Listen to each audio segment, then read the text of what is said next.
Hi, everyone, and thanks for joining us here on the Rochester Press Box. Bill Pucko, glad to be back with you after a few weeks off. Sorry, guys. No. I actually believe right after we taped last week's show, you came back, and I'm like, I think he solved the baseball issues. I did. I was down there twisting a few arms. By the way, thank you for hosting. Nice job. Tariq Spence with us. Pat Duffy in the beginning of the I Told You So campaign. If you guys would just listen to me, this wouldn't keep happening to you over and over and over again. We'll get to that later on. Teasing the television business. Let's talk NFL. Good place to start. Always a good place to start. It seems to me that we piggyback off what we talked about. You guys were talking about Russell Wilson last week going to Denver. Is that as many as 6 of the 8 best teams in the NFL right now reside in the AFC? And in the west of the AFC, my goodness, you've got Denver now. You've got the Raiders. You've got Kansas City. You've got the Chargers. I mean, I don't even know who's going to come out of there specifically. Then you add the Bills on top of that. This is going to be very interesting to watch out for. Russell Wilson moving, obviously, is the big move here. But, I mean, you still got Herbert developing. You still got maybe a little bit of a window for Kansas City, and that's just in one division. Then you add on the Bills, and let's not get the Bengals out of this yet. And who knows who's going to be able to turn around. There's always one team in the AFC that went from worst to first. We'll find out who that's. We got Khalil Mack going to the Chargers, or Randy Gregory now signing with the Seahawks.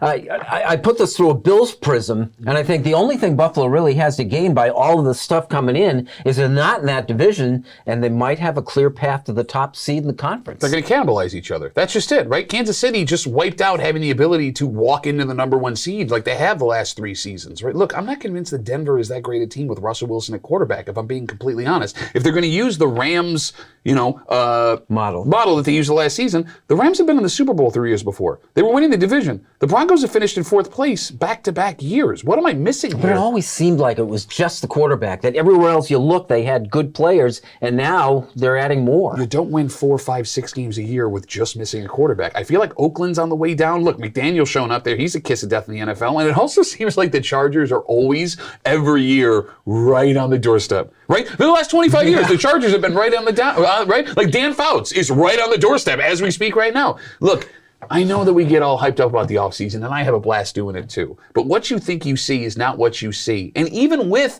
a AFC West that's not as dominant as I think everyone thinks it's going to be, they're still going to beat the heck out of each other. So, yes, I think this is better for Buffalo. And nobody's in camp yet, and nobody has their off-season surgery they should have had right about now and it shows up at the camp, and I'm like, oh, we should have had the surgery 3 months ago. And, of course, you're not sure exactly what's going to happen in free agency. You still haven't gotten to the draft yet. There's a lot of different moving parts between now and then. That's what makes it so interesting. And what do you make of the 2 teams in the Central then? You got Baltimore, which, really don't know what to make of them after having an off year, and Cincinnati was just in the Super Bowl. Well, Baltimore is one of those teams that's kind of bizarre. I mean, here you have an MVP type of quarterback who can't stay healthy. You can't get consistent play out of them. They might be able to turn it around. I don't know what's going on in Pittsburgh. Obviously, you lose Ben Roethlisberger. Could that be better? They could run the ball. They added more defense as well. So there are a couple, like I said, there's going to be a team in the AFC, maybe it is Baltimore, that goes from not even anywhere near the playoffs to in the playoffs to mess everything up again. I know there was no chance of them keeping him, but what was your reaction when Trubisky signed with Pittsburgh? I mean, I think it's exciting. I think it's a great move for him. And look, I mean, the staff over there in Pittsburgh, they know what they're doing. There's a reason why they don't rebuild. They continue to reload, right? I mean, you forget that team was 11-0 2 years ago with Ben Roethlisberger being held up by popsicle sticks, legitimately, right? Trubisky can move. If you look at his career numbers, he's not the terrible quarterback that everyone thinks that he is. I would make the argument that behind Burrow, and he's a better quarterback than Baker Mayfield, right? Right now, he can move. That's what the coaches in Pittsburgh wanted, and that's what they got. If you're talking about teams that weren't even sniffing the playoffs that all of a sudden make noise, I think Pittsburgh's one of those teams. They run the ball with Harris and add on defense. We'll talk about that with the Bills, too. Yeah, and we'll talk about the Bills next here on the Rochester Press Box.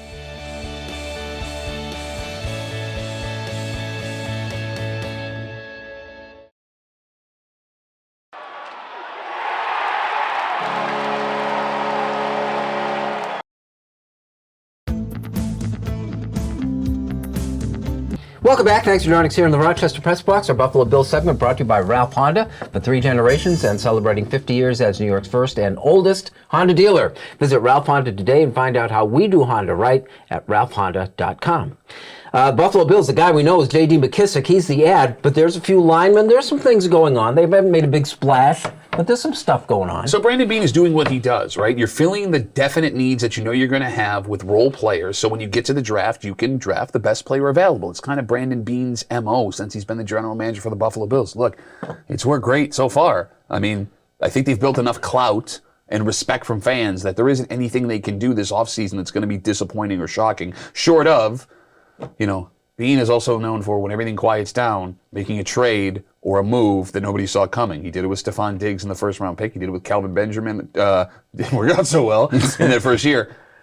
I feel like there's still something else coming that nobody is going to see coming from Brandon. But think about McKenzie, for the deal you got for a guy that could have a breakout season. But I think you're seeing now the evolution of the offense with Brian Daboll gone, because you never really had a back that could catch a ball out of the backfield. I mean, Singletary can do it. McKissick is known for it. Is this Ken Dorsey putting his stamp on what he wants this Bills offense to be moving forward? And by the way, real interesting. let me also add the fact that the quarterback that they have, I mean, Mr. Allen is going to be able to bring in new talent and guys that maybe want to expose their ability as well. You're going to lose probably Beasley if that hasn't happened already by the time this goes forward. But it does bring in younger guys that want to work with this quarterback who's still developing as well. So I think you put Dorsey in there, and the fact that you've got a quarterback that could be an all-pro quarterback, it brings in a lot of people, maybe for less money. You lost Levi Wallace, a couple of linemen signed away. You brought in some guys that way. Is this a net gain for them? Given that if you sit still, if you stand pat, you're losing ground. I do not like the fact that you lost Wallace. I don't know how you feel about that, Duffy. I think he was a very good part of that defense. They've got a lot of depth at defense. Maybe they draft a couple different players,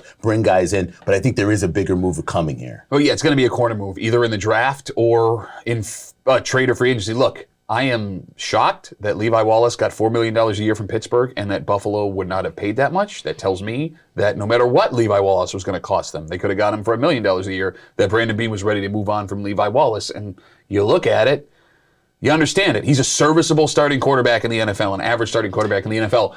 Average ain't going to do it in the AFC right now with the quarterbacks that are flying around. Is there anything really to complain about right now? The last 3 years or so, some of the personnel moves for the Bills have been very beneficial for their team and their success. So it's hard to really say that you're mad about any moves. You're worried about Wallace, as am I, but they've done very well in the offseason. Yeah, I mean, the corner position, though, is the one place where it's been an issue, right? You bring in Josh Norman 2 years ago. That went not well at all. I mean, But they lost White for a large chunk of last season and did okay.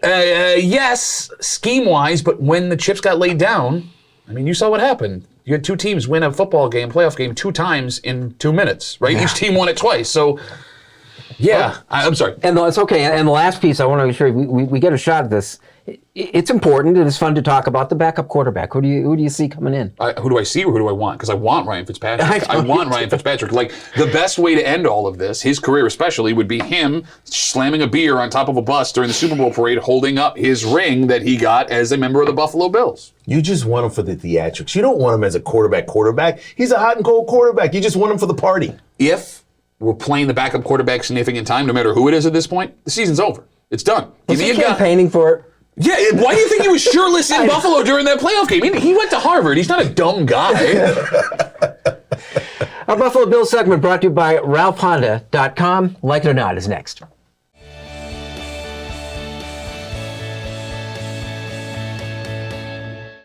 Here's the Press Box Trivia question brought to you by Market View Liquor, where exceptional customer service meets an extensive selection. Jefferson Road at 390.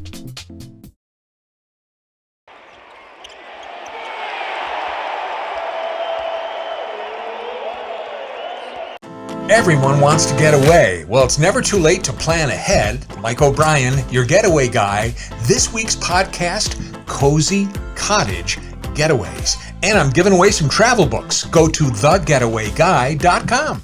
Here's the Press Box Trivia answer brought to you by Market View Liquor, where exceptional customer service meets an extensive selection.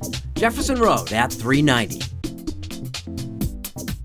Are you facing criminal charges from a DWI and feel that you never imagined it could happen to you? Contact attorneys with years of experience as prosecutors and defenders. Contact Kanguli Brothers Law today for a free consultation. You can put your trust in us.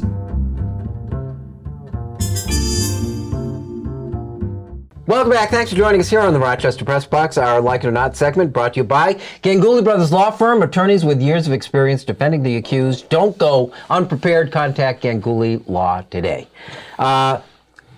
Do I leave it? Go ahead and give it to him because I've got 3 counterpoints to his I told you so. Do you want me to give it to him? Sure. Like it or not, the prediction that Tom Brady would not, in fact, retire and is now back with the Tampa Bay Buccaneers. Well, let's see. I remember about 6 weeks ago sitting on a show after Brady was retiring. You guys were doing the whole eulogy the beard and the thing. good-looking guy? Very handsome, charming, funny. And I said, after you guys were done eulogizing him, what are you doing that for? There's no way he's going to retire. And I know there's a clip somewhere. Feel free to run it. Do you guys really believe he's done? You really believe that he's never going to take another NFL snap ever again? He's done. That's psycho. That man who is a legitimate psycho who has to pretend to be a human being when they put a camera to, I like my children and my wife and everything is fine. Tell me I'm wrong, man. The guy's I'm wrong. You're wrong. Says New England guy. The reason why you're wrong is because he got so mad last week when somebody else took the shine away from him, and then he 2 days later does the same exact thing. Yeah, that tells me he's a psycho who will be back at some point. Vote on that? Yeah, he's not having nightmares. Tell me I'm wrong. Based on everything you've seen about Brady, how petty he is, how far out of his way he goes to prove a point, and the weird things that he does, this ain't over yet. You heard it here first. This ain't First over. and only. Okay. Hey, by the way, anytime you want to admit I was absolutely right about all of it. If you guys wouldn't mind, like I know you have the little name thing, could you put Nostra Duffy underneath there instead for a second? Thank you. I appreciate that. Guys, everything I said was right, 100% right. And how you didn't see this coming like I told you to 6 weeks ago, you laughed at me. You laughed in my face. I laughed more at the fact that you call him a psychopath. He is a psychopath. But I will put on the side of that 3 major factors that took place to lead to your conclusion. Number 1, Sean Payton retired. Now, most people will say, wait a minute. Brady retired February 1st. Payton retired a couple days earlier. But the news of Tom Brady retiring broke, and he didn't like that. And so he was kind of dwindling. So I think he was going to retire, but then maybe used it as some sort of strategy and came back and played anyway. Number 2, one Mr. Sean Payton beat Tampa Bay twice last year in the regular season. So now I start thinking, wait a minute, this division is going to be a lot easier and I'm not going to get pummeled. I'll take that. The other 2, I believe, was one, the offensive coordinator didn't leave. One, Mr. Byron Leftwich, who was up for an NFL coaching job with Jacksonville and lost it. And the other one, you can thank Green Bay, because who did they make the highest paid quarterback in the NFL? What? One Mr. Aaron Rodgers. You don't think Tom Brady looked back and said, oh, he's the highest paid quarterback? I got something for you. Let's put it on the line. NFC Championship game, Tom Brady versus Aaron Rodgers. Who are you picking? That was the most least sensical thing I've ever heard Least in my life. sensical? The most least, From a guy who thinks that the least. ego matters the most for Tom Brady? You don't think he sat back and looked at Aaron Rodgers and like, he's the highest paid quarterback? I'll show you, NFC. I've once been told that yelling is essentially scrambling for ground that you know you don't have, so I'll say this calmly. You do yell a lot. He yelled first. He's the first yeller. Look, we can all point fingers at who's been yelling. The point is this. Tom Brady said he missed it.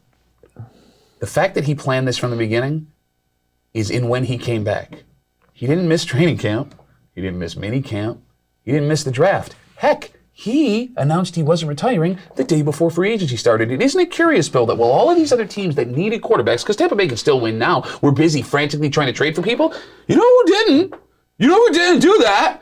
Were the Tampa Bay Buccaneers. Almost like they knew they had a quarterback coming back the entire time. You guys got played. All of y'all got played. Listen to me from now on, and I will lead you to the promised land. Here's who got played. San Francisco. He wanted to go there. San Francisco didn't want him. They didn't want him a second time. So what is he going to do? Show San Francisco too. Hey, Bill, are we at the 4th different theory as to why I was 40 wrong? days. Yeah, 40 days. As in, hey, guys, give me all of the video. Check me out. You got to give him credit for at least trying to counterpunch. A shorter preseason in Major League Baseball, with a whole lot of stuff happening in a very short period of time. Yeah, I don't think we should start in April. I think we should start in May.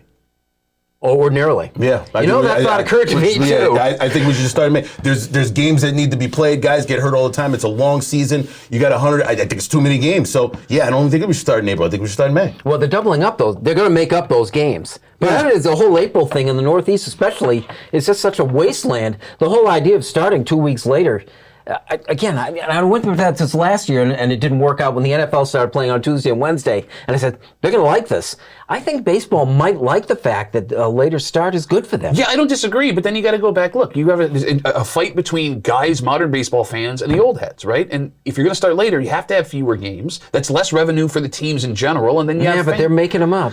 I understand what you're saying. Their intent is to play them all. Yeah. And to put more teams in the playoffs. So that means a lot more teams will get into the playoffs and make it more interesting. Yeah, but it's also more players in field playing baseball, which could lead to, I mean, look, you've missed Mike Trout how many years over the last couple of years? That hurts you badly. And that's just one example of it. Mike Trout gets hurt a lot. No, but you get the point. Just admit you're wrong about everything. No, like it or not, brought to you by Gully Brothers Law. Unfinished Business is next. I'm not wrong. You're wrong.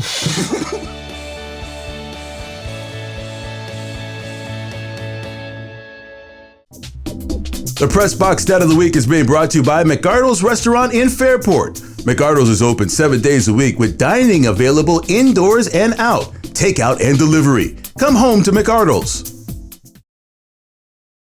And now to Eichel. He floated one. Unfinished Business is brought to you by Greg the Roofer. Greg will meet or beat any competitor's price and can finance you with zero down. Call today or visit gregtheroofer.com. Better roof, better price. Better call Greg today. Welcome back. Thanks for joining us here in the Rochester Press Box. Time for Unfinished Business. Pat, start us off. You watched a man implode on live television after the Sabres-Knights game last week. Jack Eichel's infamous return to Buffalo. And he did interviews all up front before the game started, telling people, look, I gave everything I had there. I think the fans like me. Even if they boo me, everything will be just fine. No hard feelings with the franchise, the fans, or the city of Buffalo. And after Jack Eichel is a -1, no points that night. And the two guys that he was traded for both had goals in that game, he melts down. We find out later in the week that Jack Eichel wasn't scheduled to talk to the media when he did that press conference saying that Sabres fans were booing him just because they wanted him back. And that was the loudest he's heard in the arena in 7 years. All it took was him to come back to get that noise. What are you doing, man? Like the ironic part here, and I don't even know if I read his thing. I'm not good at vocabulary. Interestingly enough, most fans agree that he got railroaded by the Buffalo Sabres franchise. If he would have come out into a microphone and said, they should have let me have the surgery I wanted or just gotten rid of me up front, they would have agreed. Why did you attack the fans? Why did you go after people? They're going to boo you. You were supposed to be the franchise guy. You spent 7 years here. You didn't play in a significant game in a Buffalo Sabres uniform. You went after people that believed what you were saying. And for what reason? Answer me that question. A piece of sports memorabilia sold for $500,000, actually more than that. And people are supposed to feel bad that Tom Brady came back and this guy lost out on the value of a football that was worth that much money. No, I bought a baseball card back in the day. Maybe you know about it. It's a Ken Griffey Jr. card. And by the way, it's not worth much more money anyway. This is the way sports works. We bet on games, we bet on sports, we bet on memorabilia. There's no guarantee that that value is going to be the same. Somebody goes to a baseball game, gets a ticket, walks out with the ticket, somebody throws a no-hitter. Guess what? That ticket's value goes up. Sometimes somebody comes back for playing football. You think it's their last touchdown pass of all time and is the greatest quarterback, and they decide to come back and play. I'm sorry. This is the way sports memorabilia, this is the way sports, this is the way life goes. So I'm sorry. I don't feel bad for somebody spending $500,000 on a piece of sports memorabilia when we're dealing with what we're dealing with in this country. Town mottos. Webster's is, of course, where life is worth living. Penfield, the less inspiring town of planned progress. Come on, you can do better than that. Discover the promise of Greece. Irondequoit is the town for a lifetime. East Rochester is the home of champions. Now there's something to live up to. It was a reputation that was built on the backs of football, wrestling, and field hockey programs. Field hockey was so big at the small school at ER that they didn't even field a girls' soccer team well into the 1980s. Don Quinn was the driving force in both wrestling and football, coaching those two sports for 3 decades. Won 16 league wrestling titles and owned a run of 7 straight sectional crowns. He won 7 Monroe County League football championships and a state crown by going undefeated in 1978. There's a Facebook page dedicated to that team. Quinn, for whom whom the football team is now named, also won the Little Brown Jug a record 17 times. In 1939, East Rochester and Fairport began playing for the Little Brown Jug. It became the state's longest-running football rivalry. The series lasted 49 years, with East Rochester owning a 27-22-1 edge. It was discontinued in 1987 when the sides reluctantly agreed that Fairport had just grown too large with an enrollment 6 times that of ER. Fairport won 9 of the last 11 contests in the final 5 when the Little Brown Jug was finally retired. These days, East Rochester football has merged with Gananda, a town that didn't so much as exist when most of the Little Brown Jug games were played. But last fall, the combined schools won a program record 12 games and advanced to the state semifinals. And this month, the East Rochester girls likewise became the first Bomber basketball team to play into the state semis. The tradition lives on. If you're still going to call yourself the home of champions, it's nice to be able to back it up. That is our unfinished business, and that is our program. Gentlemen, thank you very much. I don't know what's going to happen in the sports world, but even when there's nothing going on, there's something going on. There's always something going on. You want to know what's happening in the sports world? Just listen to what I tell you, because I cannot be wrong. And the person who yells the loudest. Thank you for joining us. See you next week for the Rochester Press Box.